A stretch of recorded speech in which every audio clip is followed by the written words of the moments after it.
ጤና ይስጥልን የአቢሲና ቻናል ተከታታዮች የዕለቱን ዜና ይዘን ቀርበናል። ቻናሉን ሰብስክራይብ በማድረግ እንድትከታተሉን በአክብሮት እንጠይቃለን።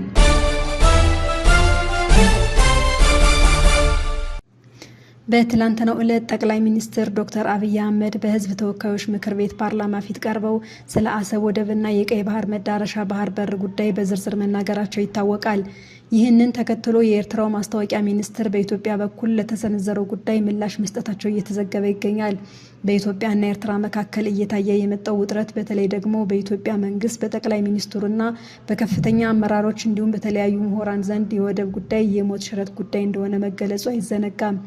ኢትዮጵያ ካለችበት የህዝብ ቁጥር መጨመር ጋር ተያይዞ የወደብ ጉዳይ ለነገ ተብሎ የሚተው ጉዳይ እንዳይደለ በብዙዎች ዘንድ እየተነገረ ሲሆን በተለይ ደግሞ ከቀናት በፊትም የኢትዮጵያ መንግስት ሀገሪቱ የአሰብ ወደብን ጨምሮ ምጽዋና ታጆራ ወደቦችን የሚያገናኝ የምድር ባቡር መስመር ለመገንባት እቅድ መያዟን ከመግለጹም ባሻገር በትናንትናው ዕለት ጠቅላይ ሚኒስትር ዶክተር አብይ አህመድ በህዝብ ተወካዮች ምክር ቤት ከምክር ቤት አባላት ለቀረበላቸው ጥያቄ ምላሽ በሰጡበት ወቅትም የቀይ ባህር ወደብ ጉዳይ ለኢትዮጵያ ያለውን አስፈላጊነት የሚያጠያይቅ አለመሆኑን አስምረው ተናግረዋል።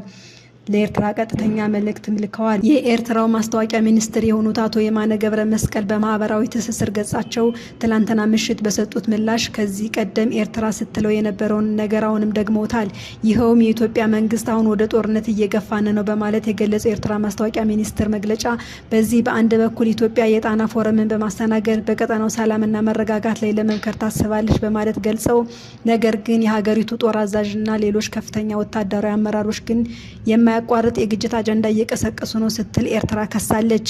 ኤርትራን በተደጋጋሚ ይህንን ጉዳይ የምታነሳው ሲሆን የወደብ ጉዳይና የወደብ ጥያቄ ለመሸሽ ብዙ ጊዜ ኢትዮጵያን በጦር ጠማቂነት ስትከስ ትደመጣለች። የኤርትራው ማስታወቂያ ሚኒስትር እንደ ሁልጊዜውም አሁንም መግለጫቸውን የደገሙ ሲሆን ኢትዮጵያ የጦርነት አጀንዳ በእኛ ላይ እያራመደች ነው በማለት ገልጸው በተለይ ደግሞ ኢትዮጵያ ከምጽዋ አሰብና ታጆራ እንዲሁም የቀይ ባህር ሌሎች ወደቦች ጋር የሚያገናኝ የባቡር መስመር ለመስራት አቅዳለች። ይኸውም 1.5 ሚሊዮን የአሜሪካን ዶላር ወጪ የሚደረግበት ግዙፍ የባቡር ፕሮጀክት ለመጀመር ማቀዷን ወደቡን ሳትይዝ እንዴት ይህንን ልታደርግ አቀደች በማለት ገልጸው ይህም መረጋጋትና ቀጠናውን የሚያምስ ነው ብለውታል። እንዲህ አይነቱ አካሄድ በቀጠናው ላይ መረጋጋትና ሰላምን ለመፍጠር ከሚያስችሉ ዓላማዎች ሁሉ የራቀ ነው፣ ከትብብር ፖሊሲው ሁሉ የራቀ ነው ያሉት የማስታወቂያ ሚኒስትሩ አቶ የማነ ገብረ መስቀል ቀጠናው የሰላምና ትብብርን በእርግጥ ዓለም አቀፍ ሕግና ደንቦችን እንዲሁም የእርስ በርስ ሉዓላዊነት የግዛት አንድነትን ሙሉ በሙሉ በማክበር ላይ የተመሰረተ ነው በማለት ገልጸው በዚህ በተለሳለሰው መግለጫቸው ላይ በተለይ ደግሞ ኢትዮጵያ የተዛባ አመለካከቶቿን ታስተካክል ሲሉ ገልጸዋል።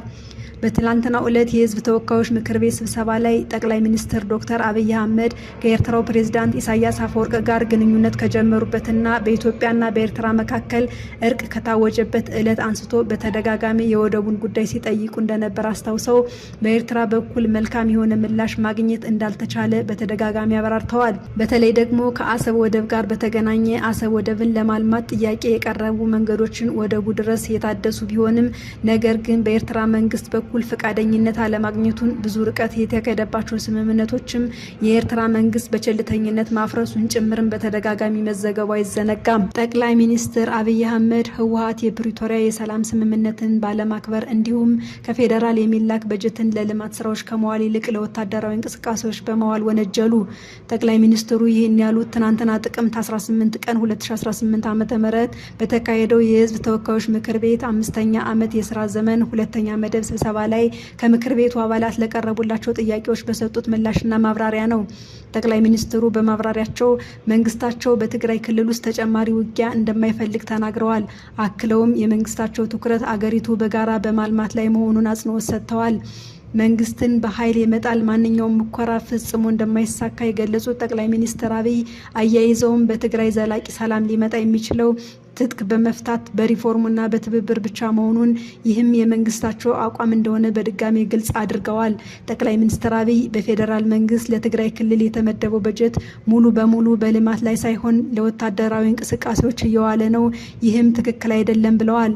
ትግራይ ልማት እንደሚያስፈልጋት ለዚህም በሰላማዊ መንገድ መስራት እንዳለባቸው በአጽንኦት ሰጥተዋል። በተጨማሪም የፕሪቶሪያው የሰላም ስምምነት የህወሓትን ህገወጥ ክልላዊ ምክር ቤትና አስተዳደር እንዲፈርስ የሚያካትት እንደነበር እንደነበር አስታውሰው እነዚህን በህገ ወጥ ምርጫ የተቋቋሙ መሆናቸውንም በመግለጽ በሰላም ስምምነቱ መሰረት ሁሉንም የፖለቲካ ተዋናዮች ያካተተ ጊዜያዊ አስተዳደር እንዲቋቋም ጥሪ መደረጉን ገልጸዋል። እኛ ምንም አንፈልግም አልን፣ እነሱ ግን ጌታቸውን እንፈልጋለን አሉ። እሺ አልን፣ ከዛም አባረሩት። ቀጥለው ታደሰን እንፈልጋለን አሉ። እሺ አልን፣ እሱም እስኪባረር እየጠበቅን ነው ብለዋል። ጠቅላይ ሚኒስትር አብይ በትግራይ ለሰላም ቅድሚያ የሚሰጧቸውን ዋና ዋና ጉዳዮች ሲያብራሩም የታጠቁ ቡድኖችን ትጥቅ ማስፈታት፣ የህዝብ አገልግሎቶችን ማስጀመር፣ የተፈናቀሉ ዜጎችን መመለስና የውጭ ግንኙነት የመምራት ስልጣን የፌዴራል መንግስቱ ብቻ ነው የሚለውን ህገ መንግስታዊ መርህ መከተል የሚለውን ዘርዝረዋል። ጠቅላይ ሚኒስትር አክለውም ህወሓት የሰላም ሂደቱን የሚያሰናክሉ እንደ የጦር መሳሪያ ኮንትሮባንድ ማዘዋወርና ያልተፈቀደ የውጭ ግንኙነት መፈጸም ያሉ ተግባራትን ቀጥሏል ሲሉ ከሰዋል። ጠቅላይ ሚኒስትር በንግግራቸው ወቅት የፕሪቶሪያው የሰላም ስምምነት ሙሉ በሙሉ ተግባራዊ እንዲደረግ ስለሚደረጉ ጥሪዎች አስተያየት ሰጥተዋል። ስምምነቱ ተግባራዊ እንዲሆን በከፍተኛ ድምጽ የሚጠይቁት አካላት አንዳንዶቹ የድርድር ሂደቱ አካል አልነበሩም ሲሉም ተናግረዋል። ፕሪቶሪያን የተደራደርነው ከጄኔራል ጻድቃን ጌታቸው ረዳና ሰፋ አብርሃ ጋር ነው። ዋነኞቹ ተደራዳሪዎች እነዚህ ናቸው ያሉት ጠቅላይ ሚኒስትር አብይ እነሱን ስጠይቃቸው ያሉኝ ነገር አለ፣ ነገር ግን በቦታው ያልነበሩ ፕሪቶሪያን የሚያውቁ ሰዎች ፕሪቶሪያ እናስከብራለን ይላሉ። የወለደችው ያለች የታቀፈችው እናት ልሆናለች እሱ ነው ብለዋል። ቀጠል አድርገውም ፕሪቶሪያ ስምምነቱን አንደኛ ህወሓት ህጋዊ ምርጫ አላደረገም፣ ህገ መንግስት ጥሶ ነው ያካሄደው፣ ያን የጨበራ ምርጫ ይሰርዝ። ሁለተኛ በዚያ ምርጫ የተቋቋመው መንግስት ይፍረስ፣ ምክር ቤት ይበተን፣ ህጋዊ ምክር ቤት አይደለም። ሶስተኛ ከሁሉም የተወጣጣ መንግስት ይመረጥ፣ የታጠቀ ትጥቁን ይፍታ እንጂ መሳሪያ መደበቅ አልተስማማንም፣ ማሰልጠን ማስመረቅ አልተስማማንም ሲሉ አመልክተዋል። ጠቅላይ ሚኒስትር አብይ ስለ ህወሓት ህጋዊ ሰውነት ሲናገሩ ቡድኑ በኢትዮጵያ ብሔራዊ ምርጫ ቦርድ እንደገና በመመዝገብ ህጋዊነቱን መመለስ እንደሚችል ገልጸዋል። አያይዘውም ህወሓት በዋነኝነት የሚጠበቅበት ምርጫ ቦርድ ማክበር፣ ህገ መንግስቱን ማክበርና ህጋዊ ፓርቲ ለመሆን ጉባኤ ማካሄድ ነው።